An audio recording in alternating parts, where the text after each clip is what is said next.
Do you want to be the creator who just does a bunch of random things, but no one really knows you for anything specific? Yesterday, we talked about tip 6, start slow and accept gifted products. Today, we're on tip 7, partner with brands that reflect the direction you want to go in.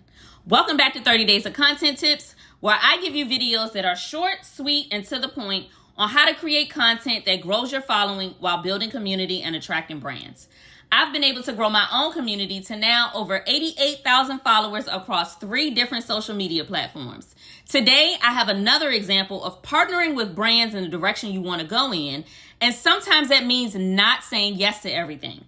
Before we transition into tip 7, I want to add a piece to tip 6 I left out in yesterday's video, and that's the part about starting slow. Do not compare your start to creators you see who have skin in the game.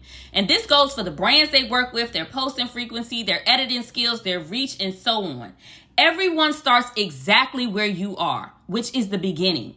If you feel like you're starting at the bottom, look at it as the only place to go is up, and it's okay to go slow.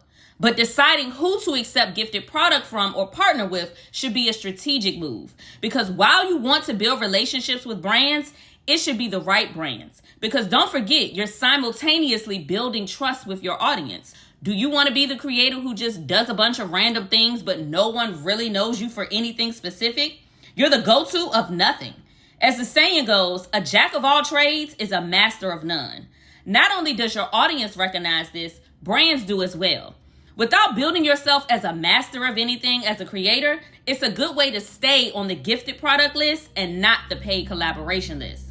Now, I told you try everything you like and see what you're best at on camera. But once it's time to start working with brands or even pitching yourself, you need to have a solid footing on what your focus is, which means you have to be okay not saying yes to everything. For example, one of my viral moments on Instagram was in March of 2024.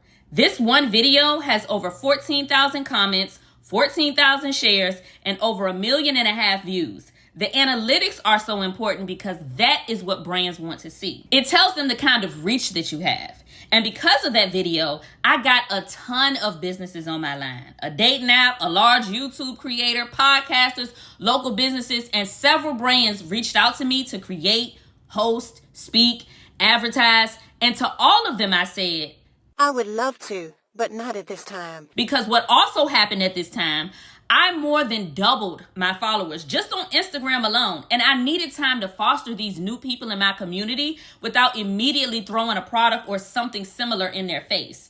They came for the content. I needed to give them more content and build our relationship in that way before I asked anything of them or tried to sell them something.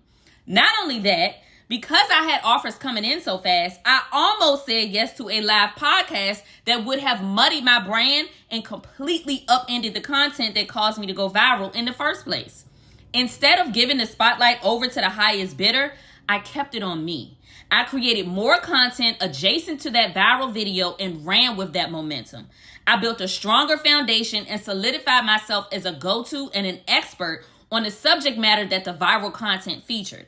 So when it was time to partner with some of the brands that reached out, I was able to do so in a way that allowed me to create organic content related to the same subject matter to a larger audience that trusted me and also better negotiate what to charge. But if your content is so all over the place and not focused on anything, the brands aren't focused on you, boo.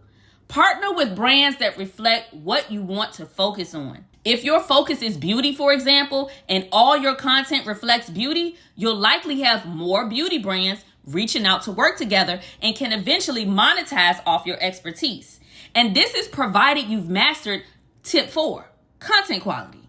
But if sometimes you create beauty content, sometimes workout tips, sometimes recipes, restaurant reviews, vacation recommendations, meditation guides, you're all over the place. Your audience doesn't know what to focus on or look to you as an expert on, and neither do the brands. Partnering with brands through gifted products and eventually paid collaborations will come with clean, quality content and consistency, but make sure you only say yes to those that move you in the direction you want to go in and be okay not saying yes to everything. That's a wrap on tip 7. Don't forget to subscribe before you go so you're the first to know when tip 8 drops tomorrow. Build your resume and have a media kit.